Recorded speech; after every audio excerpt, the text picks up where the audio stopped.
TNKR Media. You're blown away that Danny Devito's there. Then you're blown away that Gene Hackman's there. Then you're blown away that Danny DeVito and Gene Hackman are dining with Sylvester Stallone. Right. And young Villeneuve is there. Willis, who's huge, really at that time. Bruce Willis was like For sure. massive. Then you're like, holy fuck, that's a Beetle. Like not even, it's a Beetle.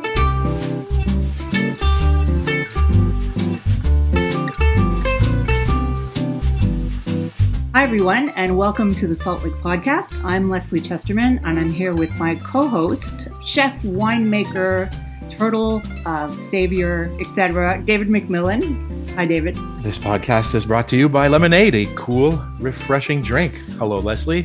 I just wanted you to, for a second, I was thinking about this. I want you to talk about the turtle situation where you are. I know because I just saw that you posted some things on Instagram, just like 2 minutes on the turtles. Well, so we have turtles here, snapping turtles are, around this area, a lot of snapping turtles around southern Quebec. I try to raise a little bit of awareness with the snapping turtles because first, a lot of the what they call grande culture, the grande culture farmers aren't very fond of them, right? Because they burrow into the ground like giant rocks and they can damage farm equipment pretty badly, right?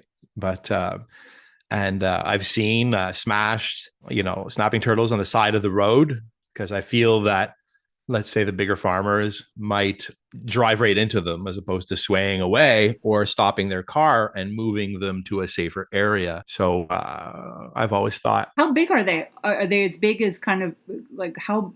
They're like, they're gigantic. They in the US they get massive. They get like the size of a cooler. But here generally, I'd see some 16 inches to 20 inches across, slow in the middle of the road, right? Trying to get from one side of the road to the other. It's just something that I try to point out to people. Just like if you see a snapping turtle, it's a super cool animal. Don't drive over it. Right. Or, help it along its way. If it's trying to cross the street, try to just be a good person. Don't kill the fucking snapping turtles. Don't kill the turtles. Yeah. Don't make turtle soup could you make turtle soup with that? Have you ever made turtle soup? I presume you could, I love turtle soup, but I've not had it many times. Right. Okay. There's no point making turtle soup and also saying save the turtles. So you're in the save the turtles camp right now.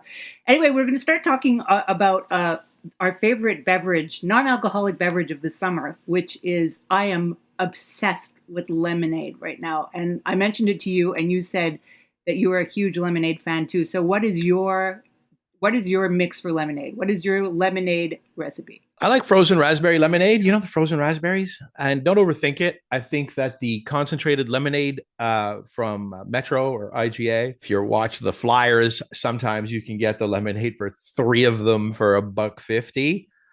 They make possibly, over a liter of lemonade. I like to make more than the recipe because the recipe that they offer is too strong for me. It's too sweet. So I water it down a little bit. And then I add some frozen raspberries and I'll basically make it in the evening for the next day. Right. Don't forget Arnold Palmer, always good. If you make some iced tea, half lemonade, half iced tea, that's called an Arnold Palmer. It's a delicious, refreshing drink as well. I had a great Arnold Palmer at Larry's last week. It's also really good. And I just saw it again yesterday at the store. Do you know what Ribena is? Ribena? Ribena. I don't know how to say it. Yeah, I call it Ribena. My dad was obsessed with Ribena, as all Brits are, which is blackcurrant cordial. It's kind of a very thick syrup. And when I was young, whenever he was feeling like he was coming down with a cold, he'd make me put 1/3 Ribena, 2/3 boiling water. And I grew up with Ribena in this house constantly. So Ribena is fairly inexpensive for what it is, right? I saw a 750 milliliter bottle yesterday at TNT Grocery for about, I think it was $6 for $5.99 maybe. And but that's a lot of concentrated vitamin C. Of course, there's sugar in it, but you use so little of it, right? I figure like 1 teaspoon of Ribena into water, into lemonade, into soda water will make you a delicious, refreshing drink. It's actually better than a soda And if you think of the math on that and the cost on that, it's pretty good, you know. And black currant, we don't use enough black currant. It's so Black good. currant candies are the best. Black currant desserts, black currant sorbet, Yeah. black currant lemonade, super great. Yeah. Cassis for people who are thinking of it in French, but a great combination is black currant and passion fruit. We used to make that in Lyon when I worked there. We'd make cakes, black currant and passion fruit. Oh my God. But black currant too, you could, for all these people who are making mocktails or non-alcoholic drinks, you could, anything that you would make like a kir or anything like that, you could put black currant syrup instead of putting cassis, which is the alcohol. But I mean, that's if you really want to cut down on the booze. But that is such a great idea. I'm gonna try that. I always keep, when I make lemonade, I always do 2/3 lemon to 1/3 lime, and I always have a jar of simple syrup in my fridge, always, all the time. And for people who don't know, simple syrup, equal amounts of water and sugar, bring it to a boil, keep it in your fridge in a squeeze bottle, and you can add it to anything, and you can dose the sugar as much as you want, because not everybody, I don't like a lemonade that's not sweet enough, and I don't like a lemonade that's too sweet, then it's kind of, especially when it's hot. But and I also like topping it with soda water, and I agree with raspberries, and I love strawberries. I'm just drinking this constantly, and I think it's probably good. I don't know. I think it's good for you, all that lemon juice. I don't know. It absolutely is. Ascorbic acid is great. That's why it's full of vitamin C. Try to buy organic Lemons, lemons, of course. And, it's delicious. I don't know. We shouldn't get caught up so much on lemonade, but what an amazing drink of the summer. It's the day I turned 50, I believe. I've been obsessed with it in a way that I never was in the past. I always kind of laughed it off, but now I'm like, God, this restores my will to live. Me too. I drink it with dinner now. I drink it a lot more than I drink wine these days. In the summer, it's so woo. Anyway, so that's. I bought at TNT again. I bought this. They have these, like the milk, the liters. Yeah. I bought a milk liter of calamansi lemonade. So calamansi is the Filipino kind of lemon lime, right? Kind of, it's like an ugly lemon or a pretty lime, I guess. And so they have calamansi lemonade at TNT, and it's just unbelievable. I love it. I was making lemon tarts recently, and I always put a lime in my lemon tart. And I made one, I didn't have any lime, so I made it all lemon, and it's just not as good. So like every time I make something with lemon, I add a little bit of lime, a little bit of something else to give it more dimension. But I love lemon, like everything lemon. Everybody's obsessed with lemon. I used to do an article with food writers, and I'd say, what's in your fridge? Every single person said, I always have lemons in my fridge. But that shot of acidity, anyway, so good. Do you ever make lemon sugar in the fridge? Yeah. Is that a thing you make? Yeah. Walk me through that. One thing not in the fridge, but I never put sugar in the fridge, but I also love orange sugar. So you zest. So first of all, organic fruit, you can either zest it with a microplane, or you just make zest and you chop it up. Or a great thing is to put it in the RoboCoupe. So I know you don't have a food processor, David, but just toss it. I am the food processor. Well, there you go. So you could even put it in a mason jar and just shake it and leave it for a while.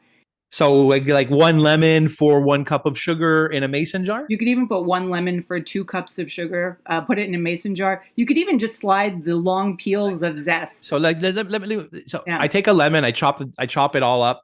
No, just the zest. Just the zest. What about the delicious juice? You keep the juice for something else. The most of the flavor in a lemon actually comes from the zest. All the essential oils are in the zest, and the zest is the most. You really every time you make a lemon recipe, use the zest. Never throw out the zest. That is the key of the lemon.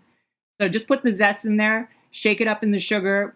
48 hours, leave it in there for a long time. And you just leave that in the pantry? Yeah, you've got to be careful with any kind of course, your sugar will solidify a little bit but that's fine. It's just like vanilla sugar. Like, okay, so vanilla sugar, same thing for any kind of orange sugar or lemon sugar. You take your regular granulated sugar, which costs nothing. Sugar costs nothing, really, when you look at it. You put it in a container with, let's say, all of your vanilla beans or all of your zest. You leave it there for a while, and then you put it in a food processor. I did it in the Thermomix, which I still have not returned. And then you just grind it and you use it. And the other day I made vanilla sugar, angel food cake with vanilla sugar. It is so good. And you really cannot not use those vanilla pods. There's no reason to throw out those zests. And any recipe that you make, like a cake, use orange sugar or lemon sugar. It's so much better. So there you go. Or even like creme brulee. All these people don't want to use vanilla anymore because it's so expensive. But and we're going to have a vanilla expert coming on soon to talk to us about vanilla. But instead of doing everything with vanilla, use these zests. They're so flavorful and amazing. And orange zests are amazing. But lemon too. So there you go. I like the Mineola orange. Oh, what's that? I think it's they call them honey bells in Florida. Ah, But I find the zest is the most oily, the yeah. most powerful, and the most fragrant. You could even get those Seville bitter oranges, which are kind of all about the zest. And you could have like a bitter orange zest. You can have blood orange, forget it. You'll have the same thing. It's not about the color. The color's in the juice. But, even back to the lemonade, if you grind your sugar, like let's say you have no icing sugar and you want to make a recipe, you put it in your NutriBullet, you put it in your blender, anything. Add a little bit of cornstarch so it doesn't all stick together. I don't know if you remember working in France, but the icing sugar has no cornstarch in it. So whenever I'd measure out a recipe in France for icing sugar, it'd just be a bunch of rocks. And I'd have to rub it through a sieve and like seriously until my knuckles were bleeding. I didn't even know that icing sugar had cornstarch in it. Yeah, so they put a little bit of cornstarch in it in North America to keep it from sticking, clumping together. So it's a little bit like brown sugar. As soon as you have humidity in there, so they put a little bit of cornstarch. And so you could put a little bit of cornstarch in there and all your sugar will seize up a little bit because of the humidity and the zest. But just shake it up or put it in the RoboCoupe. And has anybody ever told you that you're a giant nerd?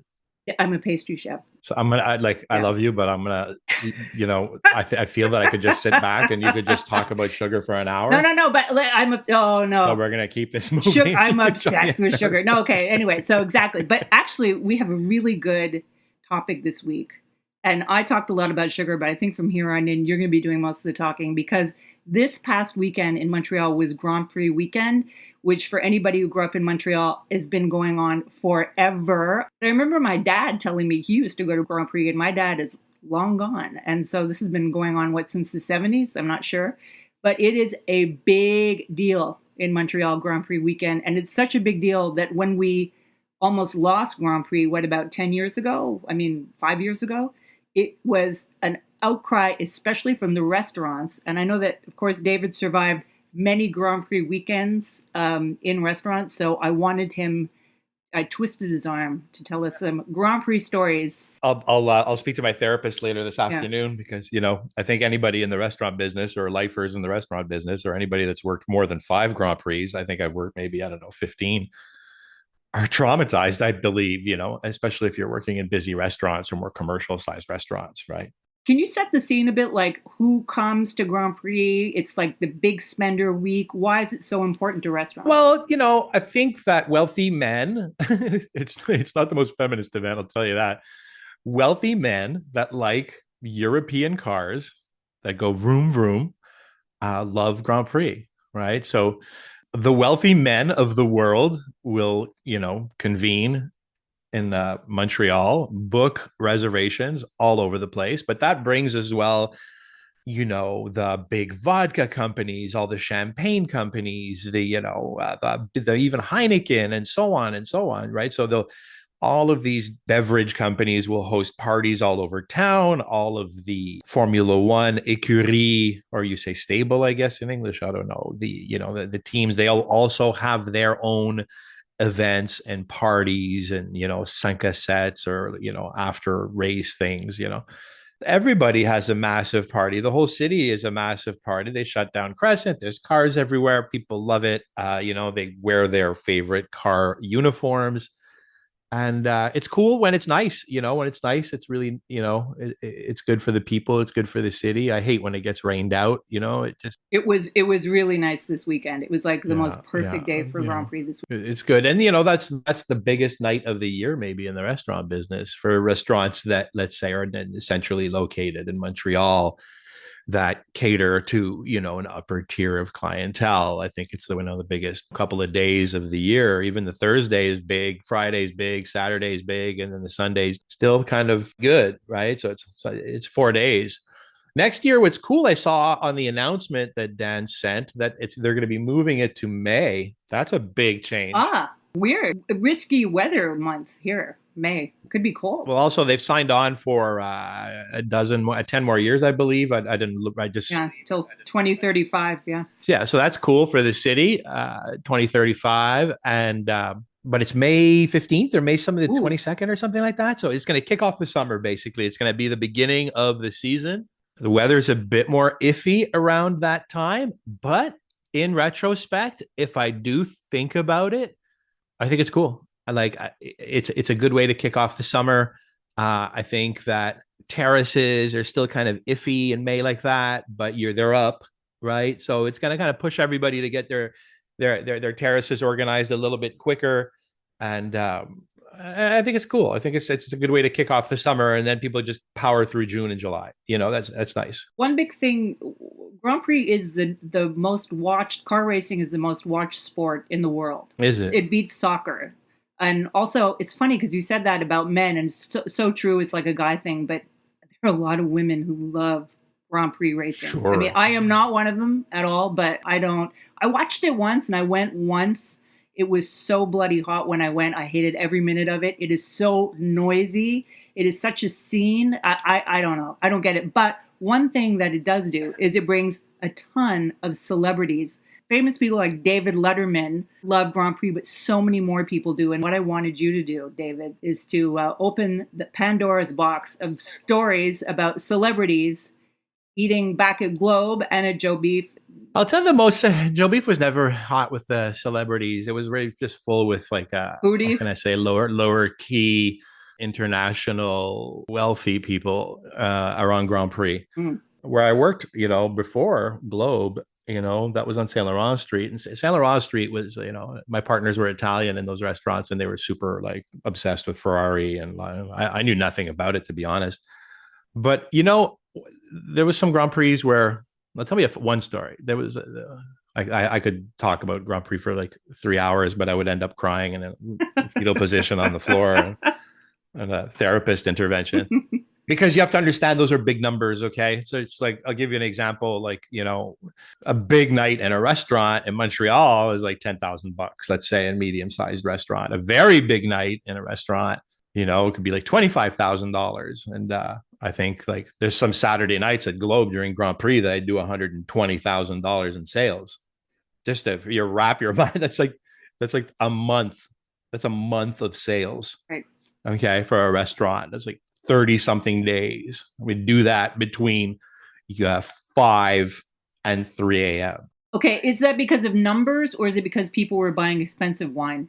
Expensive wine, expensive champagne, massive bottles of vodka, whatever, you could sell anything you want at Grand Prix. It's many tins of caviar, many giant lobsters, many obnoxious big steaks, rack of lamb, truffles, all that stuff. Whatever you can get in, people don't even look at the pricing of things at all. That crowd does not care at all. Is that crowd European or American? It's always a mix. It'll be tables composed of, a wealthy guy's friend from Belgium with his other friend from Paris and his other friend from Monaco and his two business friends from Vancouver. It's a lot of that, to be honest, right? Right.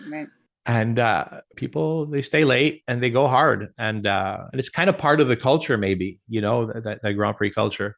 There was a year back I don't know if you remember, Montreal used to have a very advantageous Hollywood film credit. Okay. Big time. Yeah. Yeah. So there was 3 or 4 years there when I was chef at Globe, where the Montreal was just jam packed with celebrities. I cooked for Paul Newman 20 times at Globe. I cooked for Nick Nolte. I cooked for De Niro many, many, many times. The list is, ridiculous. It's almost unbelievable, the celebrity list of people that went through Globe in that 5-year period, Hanks, DiCaprio, Sylvester Stallone, whatever. It was just nuts.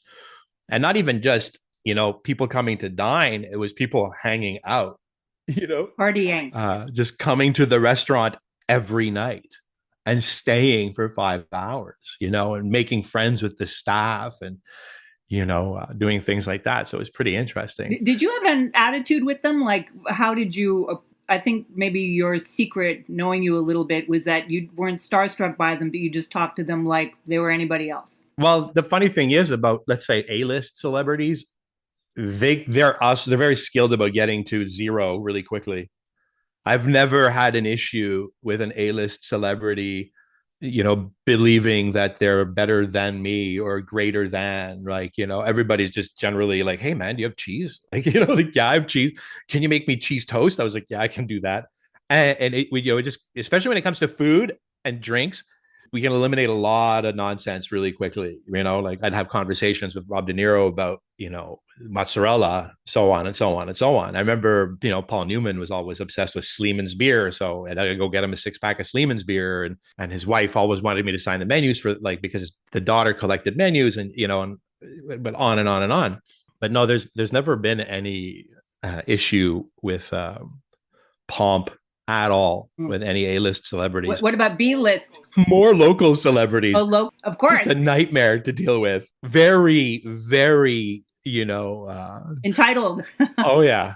I want this table, the music, and I just get out of here. Nobody knows who you are, right? Like, funny. Just beat it. Anyways, yeah. So there was this one night. I'm just going to set it up though because it's funny. It might be funny for you, and hopefully, if I tell the story properly, I might get a couple of laughs. So the restaurant's packed. It's Saturday night. It's Grand Prix. We've added tables where there shouldn't be tables. You have to walk sideways, to get in between the tables, to bring food to tables or to get food, to go get food in the kitchen and to go to the bar. Every square inch of the restaurant is maximized. Grand Prix was also a great source of me fighting with partners about, like, what exactly do you think I am? Like a machine that just makes, money? No, but yeah, like to a point, like how much abuse do you think you're going to lay onto me in the next 4 days that I won't need to, speak to a therapist for 10 years after these weekends? Would you get a bonus? Did you get, some extra cash? Oh yeah. Okay, good. Okay. You'd keep on, like, we'd make a deal on an amount, and that amount would change on Friday, and then after a tantrum on Saturday afternoon, it would change again. Right. And by Sunday, it was basically me and the kitchen staff extorting the ownership of the restaurant. Like, we're not going to work tonight. We're walking out. Yeah. We're all going home, and so there was a lot of that going on. But everybody was cool. There's at the end of, like, we're always kind of proud of the feats. You survived. Right? Yeah. But so there's this one night, and it's just ridiculous. It's packed. It's like 7. We have big kitchen teams. The menus are written kind of intelligently. You reduced your menu, like everything was. Of course, we do like 5 apps, 5 mains, but right. All like really good, solid. Solid steak, solid chicken, solid tuna. Solid seafood, like lobster thing, solid like lamb thing, same thing with the appetizers, everything gelled. So 6 good apps, 6 good mains, plus, the little weird extras like caviar and nonsense like that. And so there's this table. I see this table starting to arrive, and I'm just like, I had a little perch there at Globe where I used to perch over and like look into the dining room from the kitchen. And I see Danny DeVito show up, and it's like a table of 8. It's a round table of 8. And we didn't know because the reservations would come in like Atlantic Unitas, or something like that. So, Yeah. So Danny DeVito shows up. He's sitting down. And I'm like, oh, that's cool. Then Jacques Villeneuve sits down next to Danny DeVito. I'm like, oh, that's cool. Sylvester Stallone sits down. Same table. Right. Then I'm like looking at the front door, and I go, is that Gene Hackman? Right. Right. So the Gene Hackman, and then who else showed up? Oh, this is where it gets weird. I think Matthew McConaughey was sitting there. Bruce Willis was at that table as well. But, which is like, that's a big table. That's a big table. Right? You're like, but then I look at the front door, and it's fucking George Harrison. All right. I'm like, biggest star of them all. Right. And I see basically the hostess leading him to the table and pulling his chair. And I was like, that can be like, basically you're giving George Harrison the worst seat in the entire restaurant. It's the one heavy traffic lane no. that all the glasses, all the food, all the bus pins. For people who don't know, a bus pin is like when you clear the plates in a bus in a station, and then you bring the plates back to the dish area. So it's like not the most glamorous thing. It's like a plastic bin full of spent glasses and plates and cutlery. And I'm just like, oh my good God, right? Did she recognize him? Did the hostess recognize him? Yeah. Okay. The owners were there, and we're like, holy, we're always holy just shit, like, holy shit, unbelievable, because you're blown away that Danny DeVito's there, then you're blown away that Gene Hackman's there, then you're blown away that Danny DeVito and Gene Hackman are dining with Sylvester Stallone, right, and young Villeneuve is there. Willis, who's huge, really at that time, Bruce Willis was like for sure massive, and but then you're like, holy fuck, that's a beetle. Right.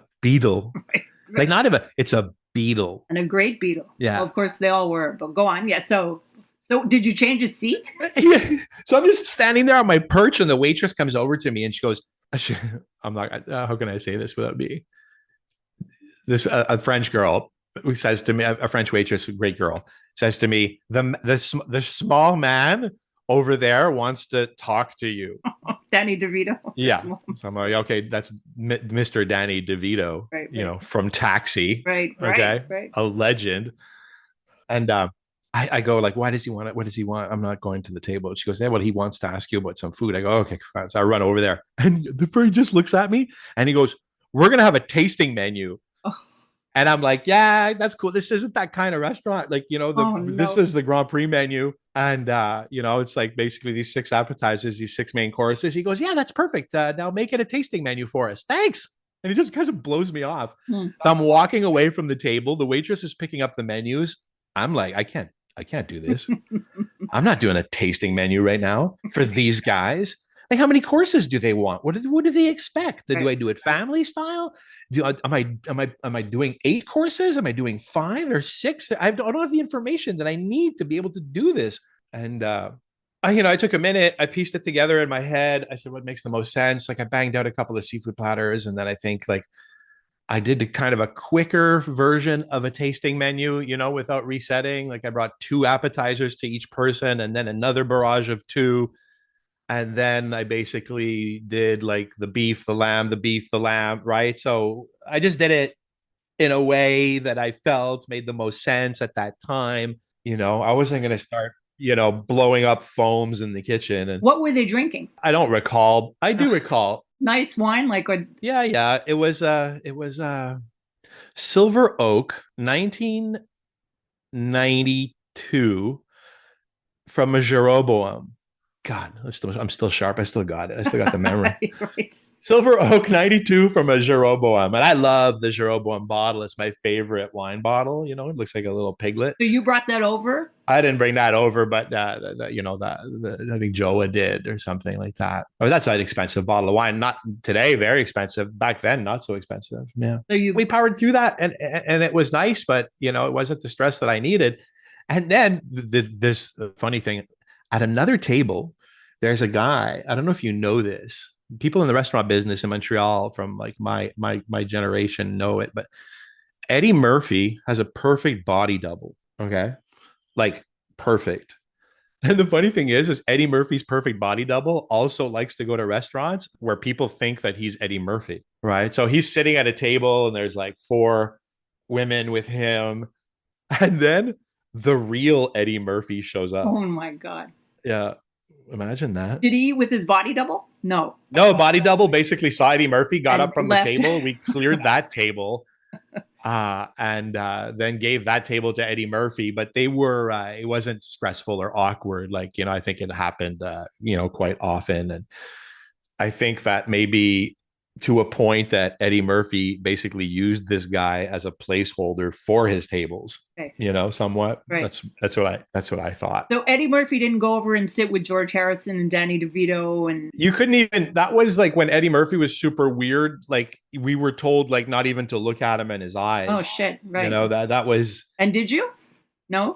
No, I never talked or met Eddie Murphy, but I think a waitress called Miriam took care of him. So how did it finish up with the table of Bruce and Sly? It went well. And honestly, back then, like, there's during Grand Prix, I can't was like, okay, good. That one's done next. A blur. Right. So yeah, there's a lot of Grand Prix being a blur. Right. And then I should have come in to review that night.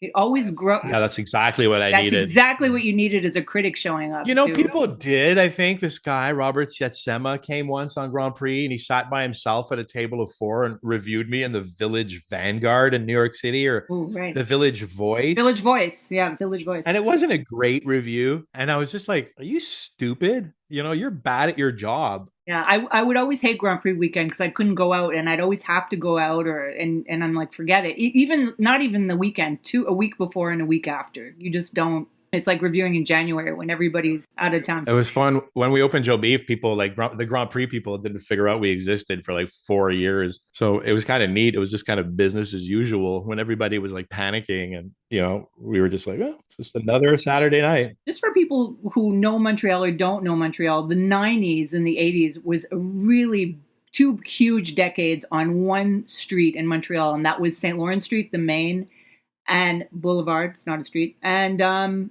the party scene on that tiny block of restaurants between, I'd say, all the way to Pine and to Sherbrooke, for people who know the city, was probably unmatched anywhere in North America. For, there are restaurants like Buena Notte, there was Prima Donna, there was definitely Globe, there was Mediterranean. That was such a hotbed of restaurants back in the time. And for people who don't know, what's really sad is that whole section now today in Montreal is dead. And all of those places either boarded up or for rent.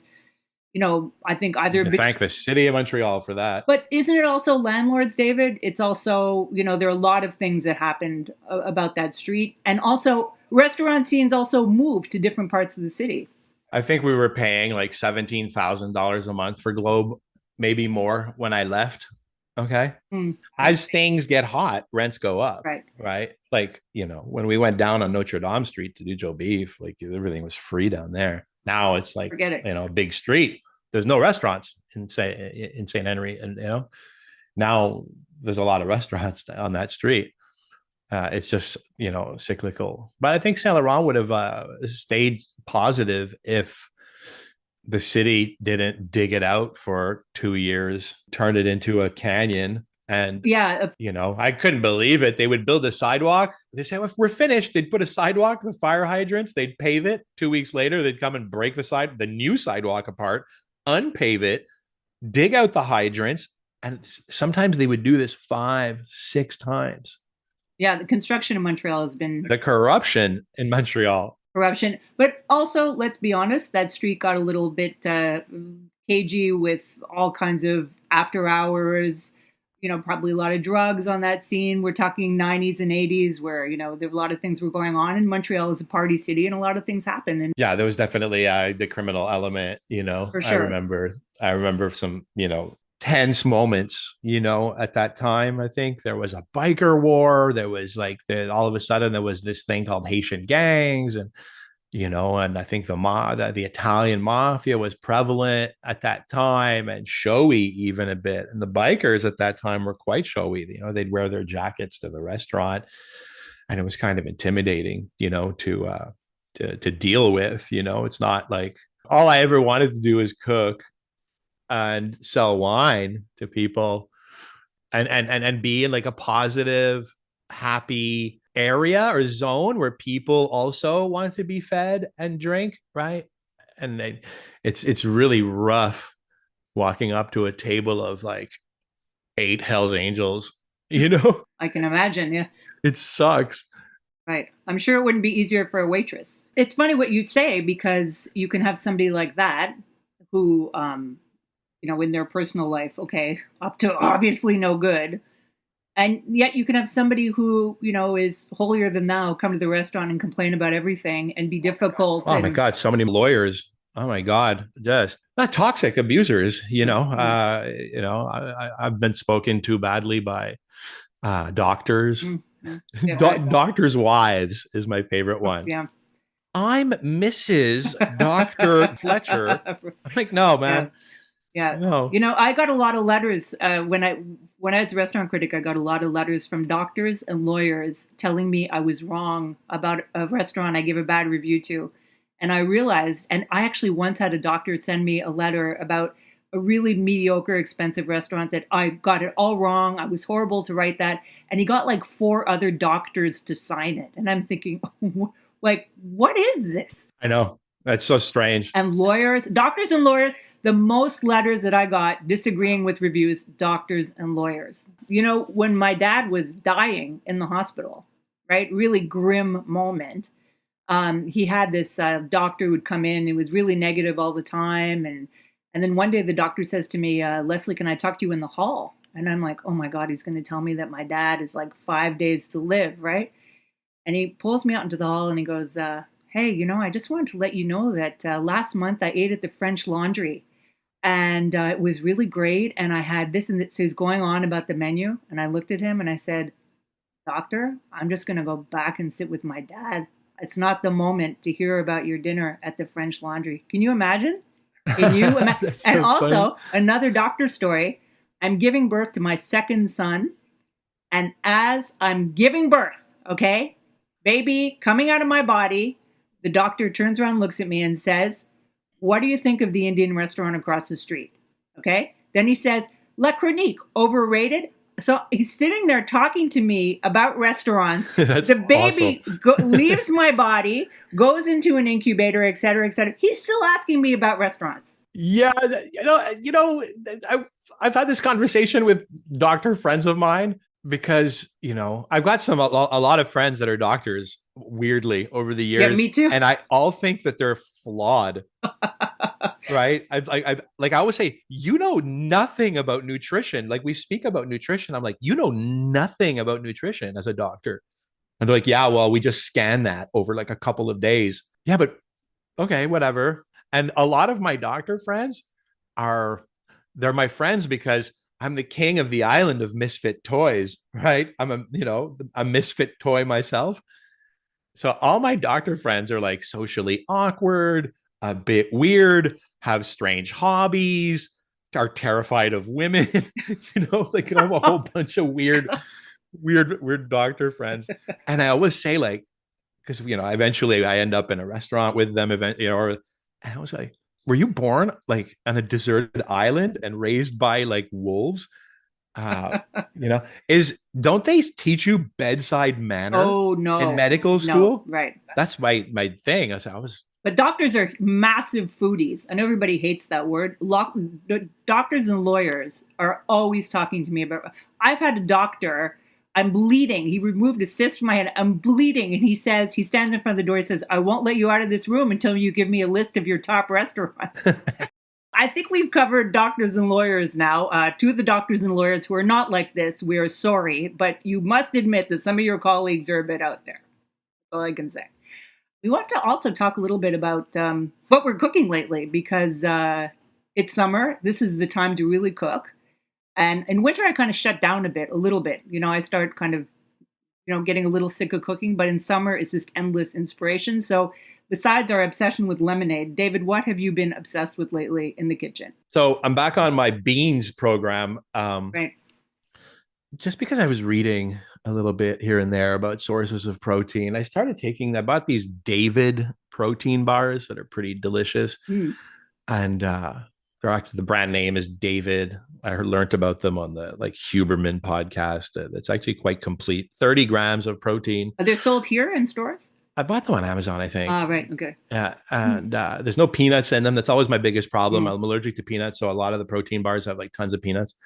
But this is a whey protein bar. And it's it's 30 grams of protein. It's a massive amount of protein. And 150 calories. No sugar, 0 grams of sugar, 150 calories, 30 grams of protein. It's almost doesn't make sense. So I've been eating those. But then I was like, when I start researching one source of protein, I end up, down the rabbit hole. And I'll just say this for the sake of interest. Did you know that the number one source of protein that you can eat is egg whites? But do you know what the number 2 is? Egg whites. Okay. Yeah. Number 2 protein. So I guess it's not meat. Squid. What? Clean white squid tube.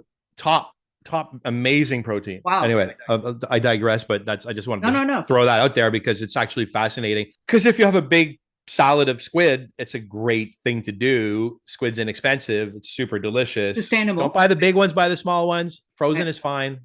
If you really want to go buy good squid, buy the one called Loligo, Loligo. So you buy the squid tubes with tentacles that are cleaned. Sometimes you'll find a frozen pack of them, like maybe it's like 2 or 3 pounds, and should be like around $16, which is a lot of meat for $16. And Loligo squid is like kind of the more tender one. You can just like thaw it, slice it thin. You can just poach it quickly and turn it into a salad and a vinaigrette, or you can just grill it on the grill and then chop it and then eat that in your lunches for an amazing source of protein. Which leads me to another amazing source of protein: pinto beans. You like pinto beans? I do. And pinto beans are the ones that you make regular brown beans with. But I know that you have another obsession besides the brown beans.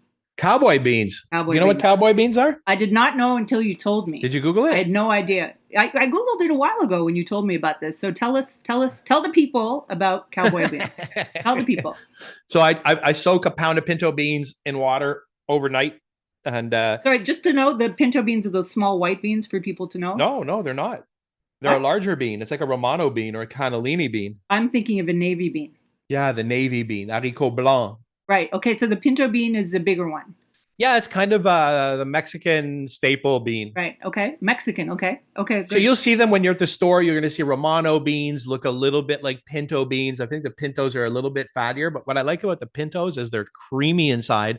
And when you cook them, they have a beautiful integrity, right? They're not going to be half broken or half or half overcooked. They hold their shape. They hold their shape, okay. And they have an amazing mashed potato creaminess to the inside of the pinto bean, which is quite delicious. So now if you soak them overnight and then you cook them very slowly on medium to low heat, just simmering. But put a good carrot in there, a good onion. Okay, David, could you do it in the oven as well if you're not going to put pinto beans? Yeah, like brown beans, you put them in the oven overnight. Could you do that? I wouldn't do it overnight. It's just like 2 hours.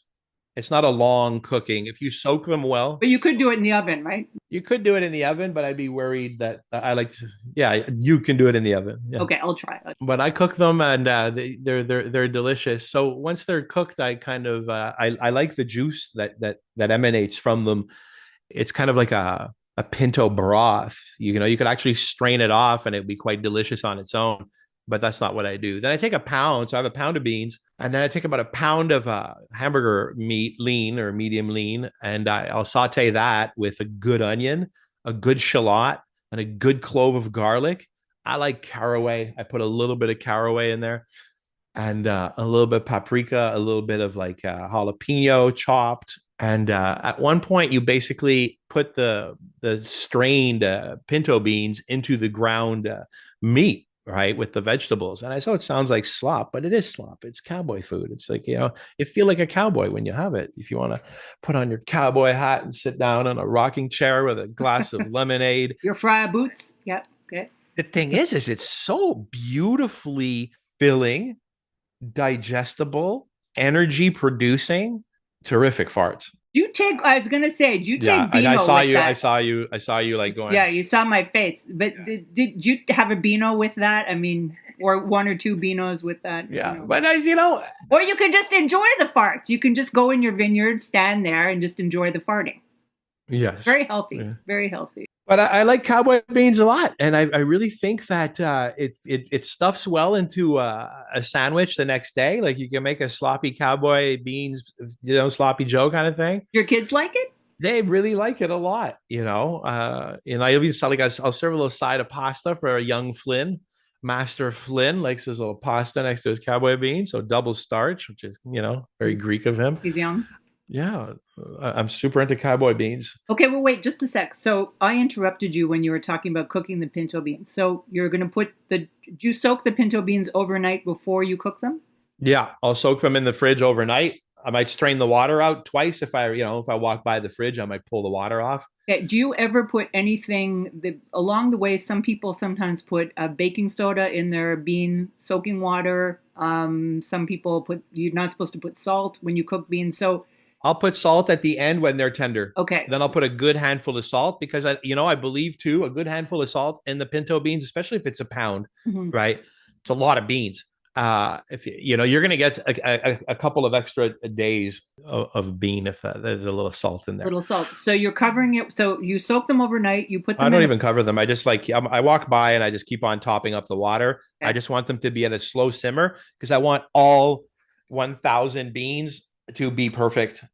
I don't want any. The second that your slow simmer, creeps into a boil, you're gonna have damaged beans. Interesting. So it's like a stock, very Yeah. slow simmer. What's fun now? Let's say you've made the cowboy beans, but you're not into the recipe that I just said. You can take those beans and put them in a strainer and strain them and then run fresh water over them.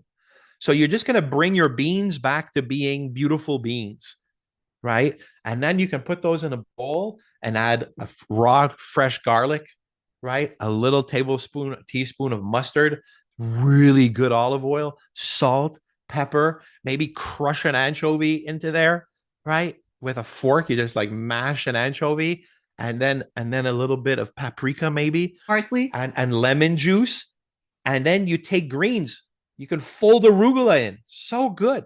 It is so good. Okay, but wait, sorry. Back to the poaching of the beans. You said you're putting a carrot in there. Are you putting onion? Are you putting bay leaf? Are you putting thyme? A whole carrot, a whole onion, a piece of celery. Yeah, you could go berserk and do the full perfect mirepoix, but it's not that important. They're just beans, right? It's not like, And they're inexpensive and high in protein. High in protein, super delicious. They make you feel good. They energize you. Eat more beans, for fuck's sake. They're so cheap.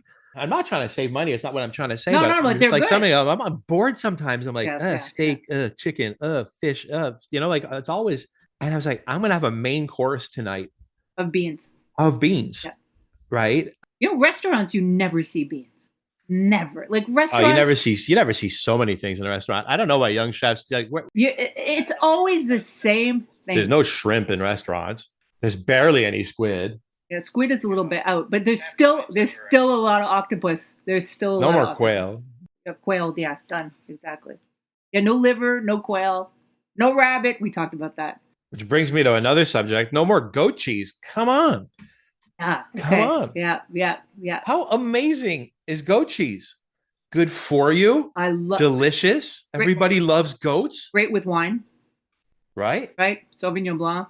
Not that everybody likes Sauvignon Blanc. Do you like goat cheese? I love goat cheese. I love eating goat cheese. I love cooking with goat. I don't like the ones that taste like cat piss. The kitty litter of goat cheese is disgusting, but I like all the French goat cheese. I will spend way too much money on goat cheese.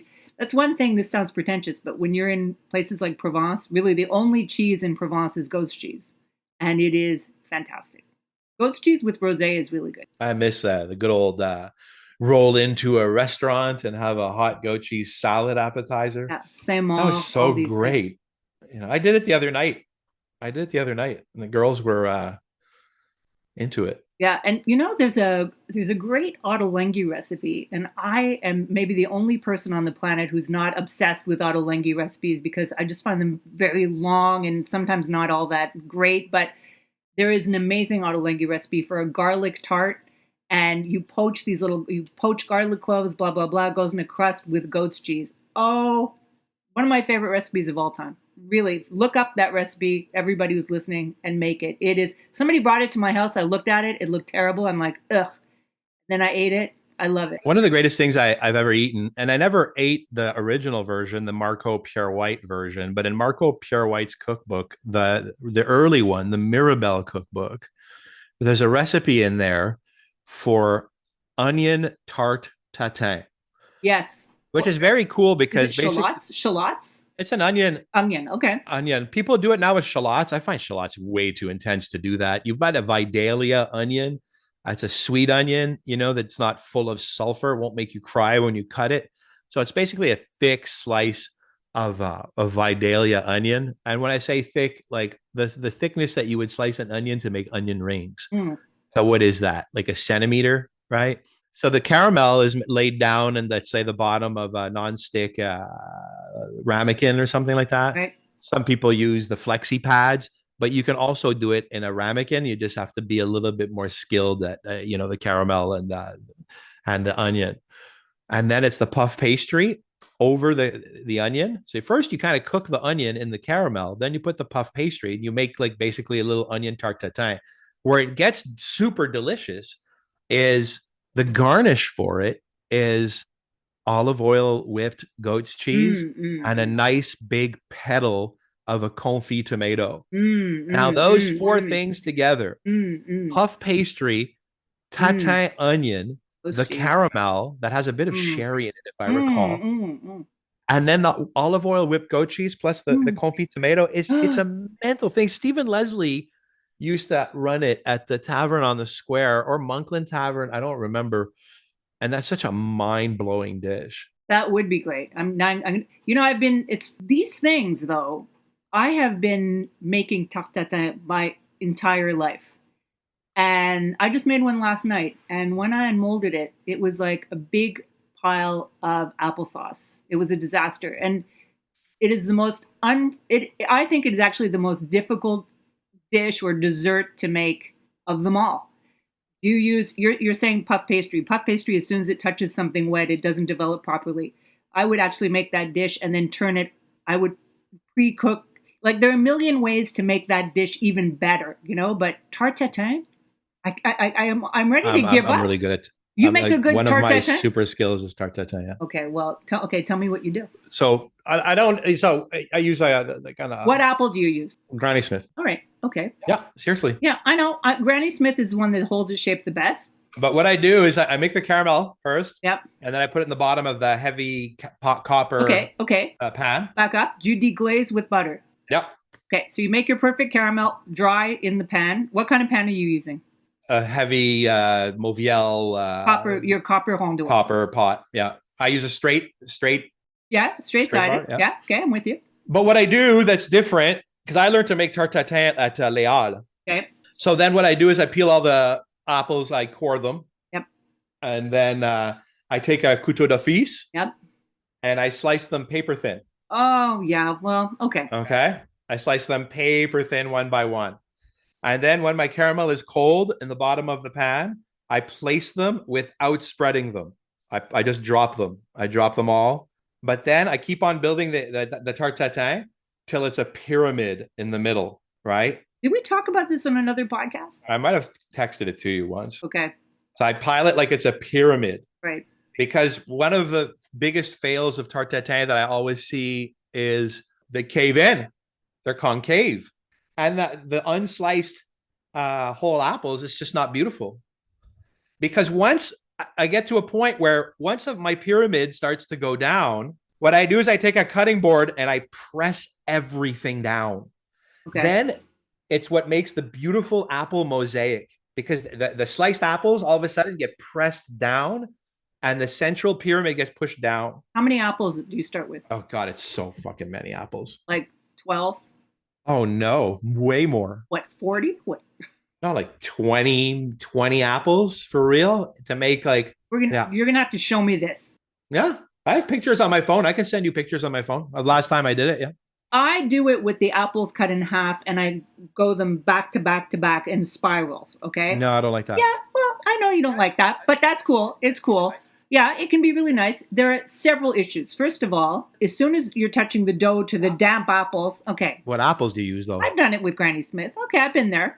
In France, they use golden. The best tarte tatin I ever had was Alain Ducasse's tarte. I've never had something even close to that good. I'm still trying to figure it out. There's a New York Times recipe. They say to dry the apples out in the fridge 2 days before you do it, which is logical. Now, they lose me. The New York Times is lost now. I'm making the tarte tatin of the day. So also, there's the lemon juice issue. Do you put lemon juice on the apples? No, because it doesn't matter if they turn brown. So forget the lemon juice, but the lemon juice ups the acidity in the caramel, makes it taste a little better. Of course, you put a little salt in the caramel. You put butter. You can also, golden, Granny Smith, I'm really into Honeycrisp apples to make tarte tatin. I think they're better than Granny Smith. See, that's, I don't even know that apple. I know I've had one, but yeah, that's the newest apple in the apples. It's the new apple. I'm into this apple. It makes a great apple pie. But the problem is also, why don't you just bake those apples, let them rest, put a pre-cooked round of puff pastry on top of it and flip it over, which Jean-François Piège is the way he does it, that French chef. And Pre-cooked? you pre-cook the pastry, then you put it. This is heresy. It actually works really well because otherwise your pastry will always be damp. This is the kind of thing that keeps me up at night. You know, in my head, whenever like I talk about it, when I'm cooking, I'll always like cook like a farmer, cook like a farmer, cook like a farmer. You know, it's like I keep on telling myself that so I don't make new steps. I don't do new things that don't exist in the classic vernacular like you pastry chefs do. Right. You managed to take something so pure and so farmhouse beautiful, and then you reverse engineer it into, so then we end up like ridiculous things like feuilleté inversé, caramélisé, all that stuff. Yeah, but you see, we can't make stop. Pastry farm again. No. The thing is, no, because it's the simple stuff that's the hardest. MAGA pastry. It's the simple stuff that's the hardest, for sure. I mean, it's not something complicated. You can hide a million things. Did you have the caramelized croissants at TNT? I did not. So I don't know how they do it. I think they must take a croissant and dip it in sugar, and then they must put it in between two cookie sheets with a cinder block on top. The croissant's like paper thin. Oh, really? And super crunchy. Now I want to do this. You should check it out. Now I'm sure you could do it better than, they sell one there, but I'm sure you could do a better one. I heard, we're talking about croissants. I got this tip from baking man legend James McGuire, and he told me that some of the best croissants that you can buy are from Costco. He's right. They're French butter, and the R&D is through the roof on them. Yeah. And you can buy a lot of them, and then you can make that kind of croissant if you want. You can make almond croissants if you want. I got to say, he's right. I guess he buys like the frozen. Like he's saying that you can buy the frozen. He's saying the cooked ones, the ones that are totally done. But one thing about them is he really hates these super super flaky croissants that you see now. He said croissants originally should be a little bit more soft and tender and bready than what we're seeing now, which is you pull open the croissant, it kind of shatters into a million crumbs. So he's into more of the old school croissant, and he says the ones at Costco are, he was telling me who made them and et cetera, and he said they're really good, and I bought them, and I got to say they're really good. And, not that we're sponsored by old Costco or anything, hint, hint, Costco, we're here. But I got to say I was anti-Costco because I'd go in there and I'd empty my bank account and I'd be mad at myself, so I wouldn't go back. But there are a lot of really good things at Costco. I recently bought ribs at Costco. People buy meat at Costco. I don't think there are any Costco. Costco is like either up their game. I just bought some goat cheese at Costco. Goat's cheese at Costco, yeah. I actually bought a big pack of their honey garlic sausages, right? And not expecting much. And there's I think there's 11 sausages in the pack, right? Or 12 or 10, I don't know, whatever. I think they're costing $1.20 a sausage. They're big sausages, but they were super delicious. I'm telling you, I was like, fuck, I hate when big grocery gets it right. Yeah. It was like, these are killer sausages. Yeah. Like, there's no way that anybody would say this isn't a killer sausage. There's no fillers in it. It's not like full of breadcrumbs. And like, if you look at everything else available at the grocery store, it's basically like the company trying to screw you over. There's, unpronounceable words in sausage. Costco sausages is basically pork, and a casing, and that's it. Yeah, I gotta say, the whole Costco situation. I've been buying peanuts at Costco to make peanut butter, which I was talking about last week, and their organic olive oil actually just got rated very highly for like a commercial olive oil. For the money, let's say that gallon of organic Costco olive oil. And apparently their vodka, which we don't get here in Canada, beat all the other vodkas in blind taste tests. We sound bought a little bit, eh? Okay, let's change the subject. But I did want to give a call out. I'm going to find the picture because I found some cool. Well, I was contacted last time we were talking about peanut butter, and I was contacted by the people of Logan Petit Lot peanut butter, which is locally made peanut butter here in Montreal, and they sent me some, and it's really good. And I also saw it at the Laurence Butchery Shop on St. Lawrence Street here in Montreal. And so for people who don't want to make their own, I highly, highly recommend Logan Petit Lot. They sent me some. I tasted it. It's fantastic. So they didn't send me anything. You went, well, I think no, I think you should get some too. But it's no, you're allergic to peanuts. Yeah, forget it. But they make other nut butters too, and so we're always trying to find local things. I also want to talk to you about things that we're really into. I want to talk to you a little bit about bavette, okay? Because now everybody's grilling, eating steak, blah blah blah. But bavette is now almost as expensive as any other. Bavette was kind of the cheap cut of meat. It's no longer cheap, but I think it's kind of more bang. And it's not great. I don't understand why it's expensive because it's not good. I bought some great bavette at Provisions, a boucherie here in Montreal. Really good bavette, and you just have to just don't overcook it, or else it's way too tough. But I want you to talk a little bit about like other cuts of meat that we could be barbecuing, like onglet also, which is a skirt steak. Well, no, good of you to bring that up. I want to talk about onglet for a second. You know that onglet is not a cut of beef. Oh, what is it? A cut of lamb? It's an offal. Oh, what? Yeah. Where is it? Yeah. What organ is this? It's considered an organ. It's the actual muscle on the inside of the body cavity that holds the pluck, and the pluck is basically the bag that holds the esophagus to the lungs to the kidneys to the liver. It's that muscle that holds your whole inner organ bag to your basically spinal cord. Wow, that sounds so appetizing. Go on. So hanger steak, because when you cut the pluck out when you're hanging an animal, and you remove its internal organs in one shot, that steak hangs. Hanger steak. Okay, it's not skirt steak. No, skirt is different. Skirt's on the belly kind of thing. On the inside, there's two skirt steaks, one on the belly, one on the inside. And what's that in French, skirt steak? Do you know? I don't know. That's a big problem here. I don't really eat it. You rarely see that. In Montreal, when you go out to buy meat here, all the names are in French. So sometimes you say, oh, I want a porterhouse. And you're like, what the hell is that in French? And you'll actually you'll talk to some butchers here and they won't even know what it is in English. If you went up to a French butcher and said, I want a skirt steak, he might not know what you're talking about. Yeah, you see them more in Latino markets.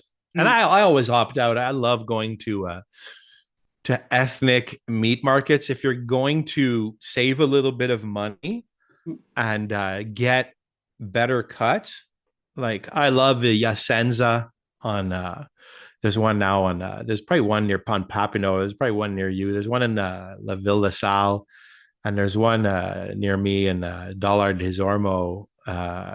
It's basically an ethnic meat market, but you'll find really cool stuff there, like suckling kid. You'll find milk-fed lamb there. They always have quail. There's a good selection of halal birds. I like it. That's if I want to get my weird cuts of beef, that are better priced, I'll go there. I've been eating a lot of. I'm really spending a little bit more time focusing on the actual heat of the grill or pan and the cooking time. I bought a little thermometer that I never used in my career once, but I feel that when you're cooking steaks from the rump, right, you kind of want to use that little thermometer, right? So I've been having a lot of success cooking with little steaks from the rump. They'll call them sometimes Boston, London broil. London broil is delicious. Yeah, great. So you'd want to take them out of the fridge an hour or more ahead of time and leave them basically on a plate covered with a cloth so they can come to room temperature on their own. And then, of course, season them with your favorite seasoning and oil. And, people say season at the end is stupid. It doesn't make sense. What are you putting on your steak? Salt and pepper. You're not putting steak spice, Montreal steak spice, none of that. You're just putting salt. I've talked about this often. I make this condiment in the blender. That's raw garlic. Like 5 cloves of raw garlic, 2 tablespoons of Dijon mustard, 4 fillets of anchovies, 1 whole jalapeno, 1 whole small green chili, 1 tablespoon of capers, 1 tablespoon of gherkins, and then olive oil. And I blend all of that. And actually, sometimes I'll even put a pinch of smoky paprika in there. So I make this condiment that I always have, right? So when I cook with steaks or lamb or pork, whatever, either in a pan or on the barbecue, right before serving, all of the steaks get brushed with that condiment.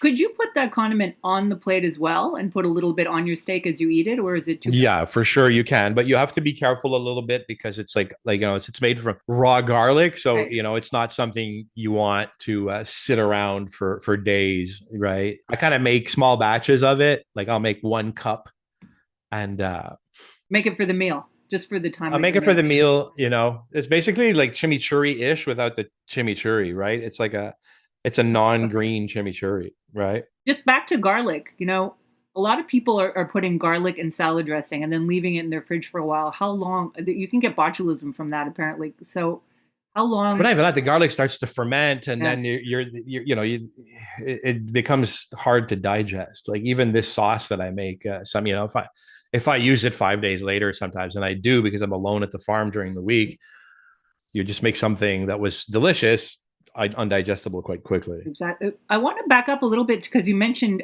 suckling kid or suckling goat. I wrote a story about this years ago, and I think that goat might be the most beautiful meat of them all. And I think now is the season for goat. And for people who don't know, this is a grim fact, but in the goat milk production, when, of course, the baby goats are born, they are often drowned the minute they're born in a bucket right behind the mother.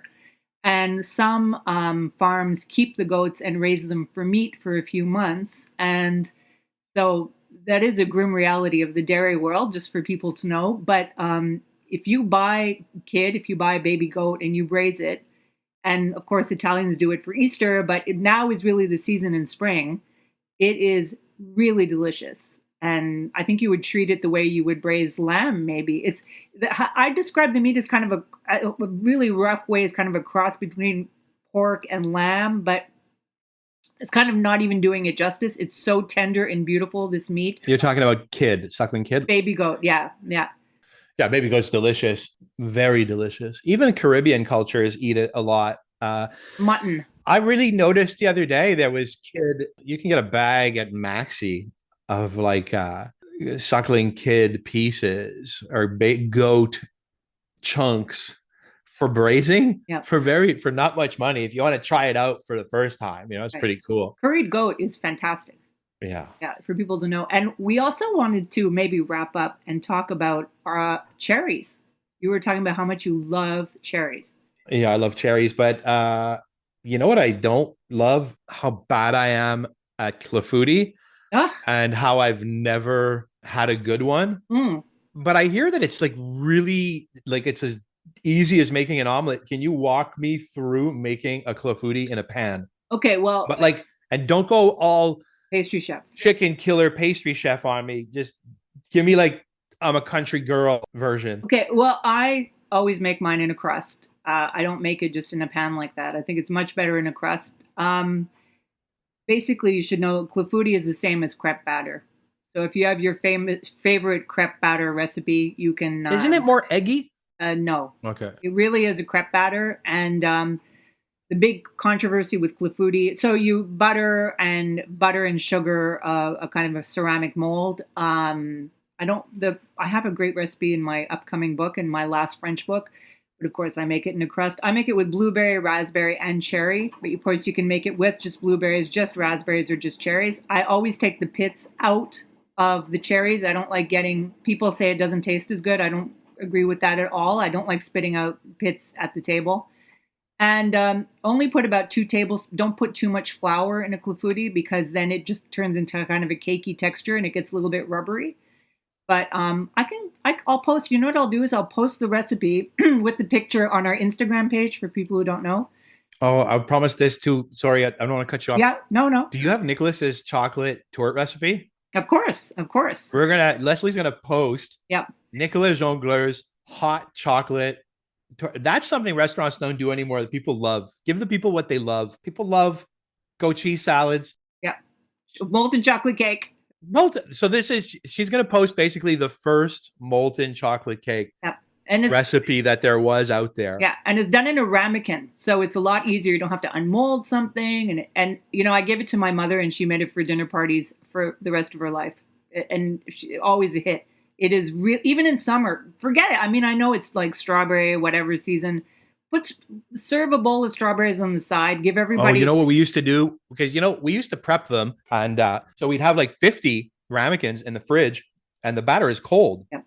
Because you don't have to like make this in the machine. Once you've made the batter, Right. you can put it in the fridge, and then you can take out an ice cream scoop, and you can put an ice cream scoop in your little ramekin, and then you can just hold on to it till you pop them into the oven. We got creative with them. We used to put like a white chocolate truffle in the middle. Great. We've put raspberry jam in the bottom. Mm-mm. We've put sliced strawberries in the middle. Raspberries in the batter. Pistachios. You could do that recipe now, Dubai style, even. Right. Funny. Right. But so I think you should put that recipe up for the people, because I will for the people. I am definitely. So I've got a Clefwoody recipe to share on our. For people who don't know, it's Salt Lick Podcast on Instagram. You can also send us an email with questions or comments on saltlickpodcast@gmail.com. And let's put up some recipes. Maybe you could give me the recipe for your hair on the chest garlic spread. It's not for everyone, but I can give you that recipe for sure. I'll make a batch tonight, actually, because I'm out, and I'll take a couple of pictures, and I'll show you a plate of all the mise en place. Okay. And what it should look like after I've pulsed it. Leslie, I'd like to announce that I bought a kitchen equipment piece. What did you buy? I bought a Vitamix. A Vitamix. You went big. You went. That's not a NutriBullet there that you have. I bought my first. Whoa. Yeah. I've ran restaurants and not had none of this. Right. What have you made in it? I've only made the super condiment with it. Oh, okay. I made hot sauces with it. Yeah, but does it have a smaller canister that you can put on there, or is it only a big canister? Well, I'm going to order. I don't like the plastic canister. Right. You want a glass one? No, I want the stainless steel one. You can buy it on Amazon. So it's just the replacement one. I don't use plastic anywhere in cooking. Right. Yeah. So I want the stainless steel top. Not to say that I didn't use the plastic one. I did. And it comes the Vitamix right now. It comes with like you just said, a smaller blender, right. But that you can put the smoothie glass in. That's kind of like the NutriBullet one. Right, good, yeah. But you don't have to make a smoothie in it. You can make condiments in it and a lesser volume. Absolutely. I use my NutriBullet more. My blender is covered in dust. I don't use it because the canister is too big, and I'm always making small amounts of things. So you're right. You can make green goddess. You can make any kind of salad dressing in there. You can't make anything like necessarily mayonnaise that you have to pour in the oil gradually, but I grind nuts in there, everything. Now that I have to give the Thermomix back, which I made ice cream in last night. Oh my God. That is one thing I discovered in the bloody Thermomix. And apparently it makes great jam. I'm going to stop talking about it because I have to give it back. So I'm not going to keep endorsing it because it's not mine. This podcast is not brought to you by Thermomix. Yeah. Yet. Yeah. Or Vitamix, yeah. But that's fun. So you see what I mean? Or Costco, I think. Or Costco, or yeah.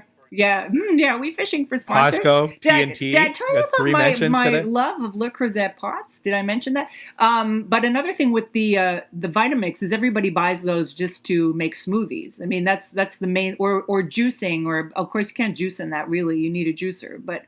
Yeah, but I see what you're saying. Yeah. You see what I mean? Yeah. Well, congratulations on your first major appliance purchase. May there be more in your future. You don't have a panini machine? No, but I have a waffle iron that we used when Flynn was a baby. Andy would make these amazing, like, shredded vegetable. Try this. Shredded vegetable waffles. Oh, right. Okay. Carrot, onion, celery, zucchini, garlic, like all this stuff. And you mix it into the waffle batter. And then you make these vegetable savory waffles. Unbelievable. That sounds good. It's super good. That sounds good. I like a waffle. I've just made recently the waffles from the Arthur's new cookbook. And they're fantastic. They're really, really good. I think they say it makes 20, but no, it was a great. It's a restaurant I want to go to. I've never been. They used to work for me at Joe Beef. They're good people, but I just never feel like the foods of breakfast. You're not a breakfast person. I just want scrambled eggs. But that's it. David, they make a lot of schnitzel. Oh. And I know you like your schnitzel. So I do. Yeah. I like Arthur's. The big problem is there's usually a huge line out front. Is there? I'm happy they're doing well. But I guess if you go at certain times, there's no line. But it's a really nice cookbook. So shout out to them, too, for your beautiful cookbook. The amazing waffles. But I'd also like the recipe now for these veggie waffles. Yeah, so that waffle tastes like okonomiyaki or whatever, the Japanese pancake. Yes, yes, yes. But when you make the waffles, it tastes like that. I wonder what you would. I guess you wouldn't put syrup on that. No, I put mayonnaise and crispy chicken. Okay, okay, I like it. I like it. Anyway, we have a lot of things for you if you come and visit us on our Instagram page. Well, I'll post all those things today. And yeah, I think that's about we've covered it. What do you think? Yeah, I'll say one Yeah. last thing. I will be installing a automatic chicken door on my chicken coop Why? because I had the chickens go to bed later than I do Oh, okay. and wake up earlier than me. So I bought this electric chicken door. I will be installing it. I'll send you a video. Okay, wait. So what do they go out in the morning? It opens it up for them to go out, but at night, It's got a sensor that it's a smart sensor that knows like the light is right to right? open it up. Okay. And then when it gets to a certain level of darkness, which is basically geared, the chickens go in when it's dark on their What own. if a chicken gets left out? What if he's hanging out outside? They don't. They Oh, all go in basically in the same minute. No matter where they are on the property, right. the second the darkness gets dark, they're gone. Really? Yeah, it's the weirdest thing. I never even thought that, I wish I'd known at the beginning because I used to spend my evenings trying to round up all the chickens. Uh-huh. Till one day I realized that if I just waited 20 more minutes, they all go in on their own. Yeah, I've been following a lot of there are a lot of chicken people on Instagram. You know that? There's a lot of there's pickle people. Yeah, agreed. But the chicken people are quite specific.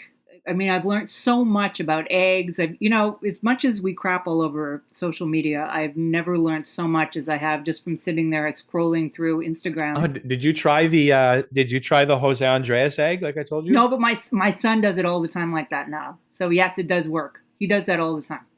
All right. Yeah, yeah, yeah, yeah. But a last thing on Instagram, there was a little video of Jose Andreas, Alice Waters, Thomas Keller, and Jamie Oliver talking about their favorite restaurants. And they said their favorite restaurant in Paris is L'Ami Louis. Okay? Now, this was a moment of sadness for me because I thought these four famous chefs. I don't think Alice Waters said that. Oh, you're right. She didn't. It was Jamie Oliver, Thomas Keller, and you're right. I don't know if the other two did, but I thought, No. She didn't. how can these two choose the most overpriced, touristy bistro? I mean, half of me's like, am I missing something? Should I go? It's owned by LVMH. Oh well, there you. Oh, okay. Well, They bought it. They actually bought it. I didn't know that. Oh, so are they're serving only? I don't know. I mean, you hear that kind of thing, you're like, I've been. It's okay. pretty cool. Yes. Oh, yeah. Did you pay? Of course. Oh. Everybody pays there. No. President of Sony pays. Everyone pays. I didn't mean that. I meant, did somebody invite you to go with them and they paid? No, I paid. It's not that brutal. Okay, so are you saying you also would recommend? That's not what you would have said in that little foresight. No. No. No, it's not. It's not. It's good, but I love this restaurant in Paris called Ventre, Vantre. Right. It's actually helmed by a sommelier, a Canadian sommelier who's been in Paris forever, who's working in 3 Michelin star restaurants and all over. He's just like a fantastic mind about wine.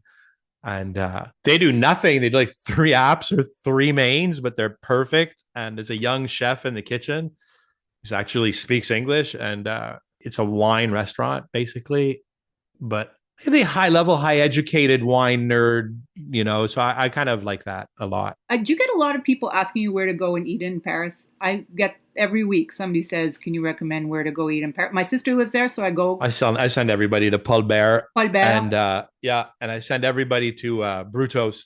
Yes, I would also recommend a place called Les Beauchoirs, which is fantastic. Yeah, Bistro des Tournelles, beautiful, very good. I went to Au Bon Georges when I was there a couple of times ago, and I had a great time. There were a lot of Americans there, but the food was great. The wine list is insane.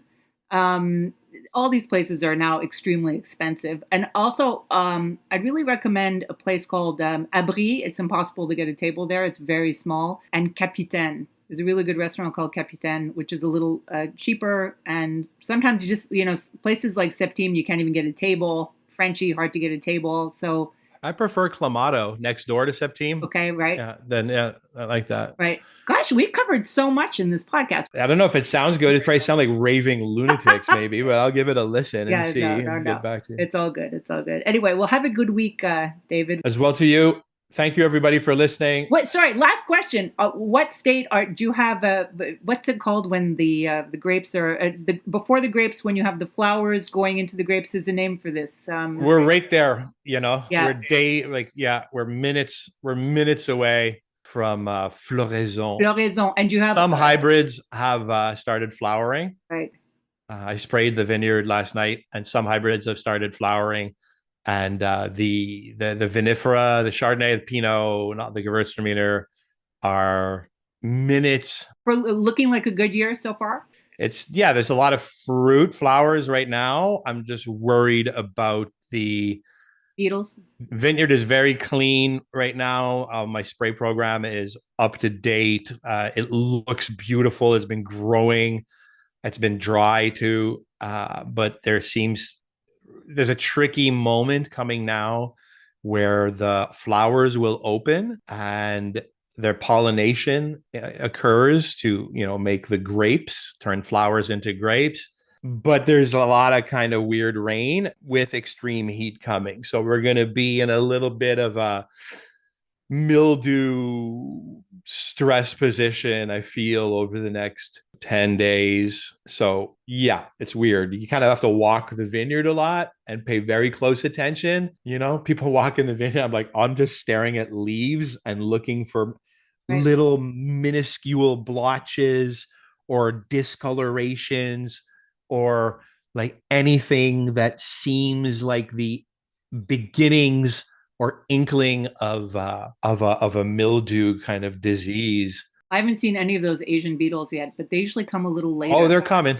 Yeah, because we have a lot of grapevines in our backyard because my boyfriend wishes he had a vineyard, so instead he just planted them all around here. So we have a lot of vines around here, and I just know that they kind of just show up. But we have tons of, the amount of little bursts of grape what to be is insane this year.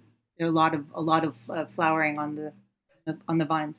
Anyway. Yeah, it's like, let's just hope that, it's in that flower, it's in the young new grapes that you don't want the infection to occur, right? That's, you can always treat foliar things, but it's inside the grape bunch. It'll be like the precursor to botrytis and mildew on the grapes, at the beginning. That sucks hard. Right. Well, we need an update every time. Every podcast, we need the grape update. There you go. You know what? Maybe I'll take a picture of the little grapes. That's very cool. Yeah, exactly. Okay. Yeah, good. Okay, well, have a good week. As well to you. We'll talk next week. Be well. Thank you.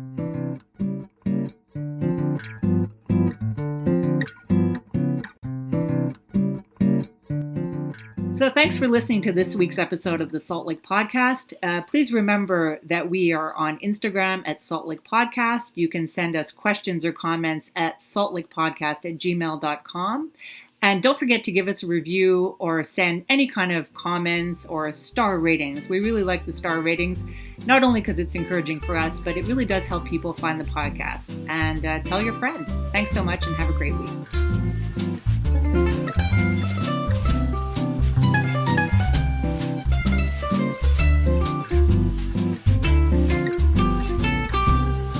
ThinkBait.